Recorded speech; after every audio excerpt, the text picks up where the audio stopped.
सोचिए, अगर किसी के पास हुनर है और वो बैरून मुल्क जाकर अपना मुस्तकबिल संवारना चाहता है तो क्या हो। आज हम एक ऐसी ही सरकारी प्रोग्राम का जायजा ले रहे हैं जो इस ख्वाब को हकीकत में बदलने में मदद कर सकता है। अगर बैरून मुल्क मुलाजमत का ख्वाब है या अपनी सलाहियतों को, अपनी स्किल्स को आलमी मेयार के मुताबिक निखारने की ख्वाहिश है, तो ये मालूमात उन सब के लिए है जो अपने करियर को एक नई बुलंदी पर ले जाना चाहते हैं। तो आखिर ये परवाज़ कार्ड है क्या चीज़? सीधे अल्फाज में, ये पंजाब हुकूमत का एक ऐसा प्रोग्राम है जो बैरून मुल्क काम करने की राह में जो भी रुकावटें आती हैं उन्हें दूर करता है। चाहे आपको ट्रेनिंग की ज़रूरत हो, नौकरी की तैयारी करनी हो या फिर वीज़ा और टिकट जैसे बड़े अखराजात के लिए माली मदद चाहिए हो, ये कार्ड इन सब का हल पेश करता है।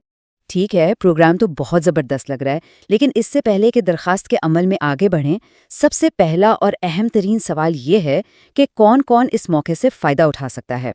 आइए अहलियत के मयार को तफसील से समझते हैं।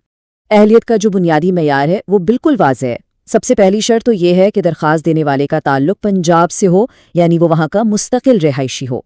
फिर एक मुस्तनद शनाख्ती कार्ड होना चाहिए, उम्र 18 से 45 साल के दरमियान हो और ज़ाहिर है कानूनी तौर पर बैरून मुल्क काम करने का इरादा हो। अच्छा, यहाँ एक बहुत ही अहम बात है जो जहन में रखने की है। अगर माली मदद यानी कर्ज की ज़रूरत है तो उसके लिए आम तौर पर बैरून मुल्क से एक मंजूर शुदा जॉब ऑफ़र का होना लाजमी शर्त है। ये इसलिए है ताकि इस बात को यकीनी बनाया जा सके कि माली मदद सही जगह और सही मकसद के लिए इस्तेमाल हो। चलें, अगर अहलियत का मेयार पूरा हो रहा है तो अगला मरहला दरख्वास्त देने का है। आइए इस पूरे अमल के हर कदम को स्टेप बाय स्टेप देखते हैं ताकि कोई गलती ना हो। ये पूरा अमल देखिए बहुत आसान रखा गया है। इसे 5 मराहिल में तकसीम किया गया है। ऑफिशियल पोर्टल पर जाने से लेकर अकाउंट बनाने, फॉर्म भरने, डॉक्यूमेंट्स अपलोड करने और आखिर में सब कुछ चेक करके जमा कराने तक। ये एक वाज़ेह रोड मैप है जो सीधा मंजिल तक ले जाएगा। तो इस सफ़र का आगाज़ कहाँ से होगा? ये शुरू होगा ऑफिशियल वेबसाइट parvaz.punjab.gov.pk से। यही वो डिजिटल दरवाज़ा है जहाँ से ये सारा अमल शुरू होना है। अब जब अकाउंट बनाने लगें तो तस्दीक के लिए 3 चीज़ें बहुत अहम हैं।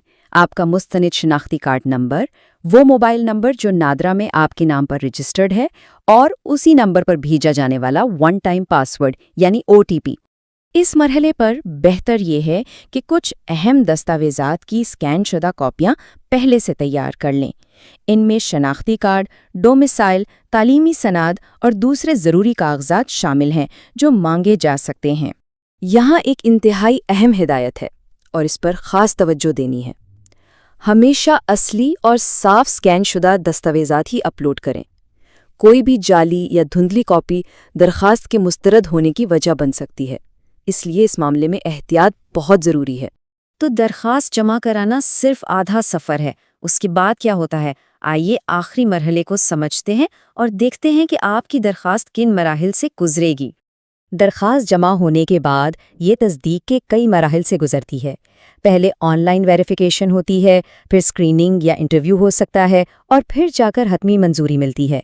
ये सारे मराहिल इस बात को यकीनी बनाते हैं कि हर दरख्वास्त का बगौर जायज़ा लिया जाए। अच्छा, तो अब ये कैसे पता चलेगा कि दरख्वास्त का क्या बना? इसके लिए 2 चीज़ों पर नज़र रखना ज़रूरी है। एक तो आपके फ़ोन पर आने वाले SMS पैगामात और दूसरा ऑफिशियल पोर्टल पर आपका डैशबोर्ड। वहीं पर सारी अपडेट्स आएंगी। आखिर में ये सारा अमल सिर्फ एक दरख्वास्त नहीं बल्कि एक नए मुस्तकबिल की तरफ पहला कदम है। असल सवाल तो ये है कि इस मौके से फ़ायदा उठाकर और नई महारतें सीखकर अगली मंजिल क्या होगी? किसी की अपनी सलाहियतें उसे कहाँ तक ले जा सकती हैं?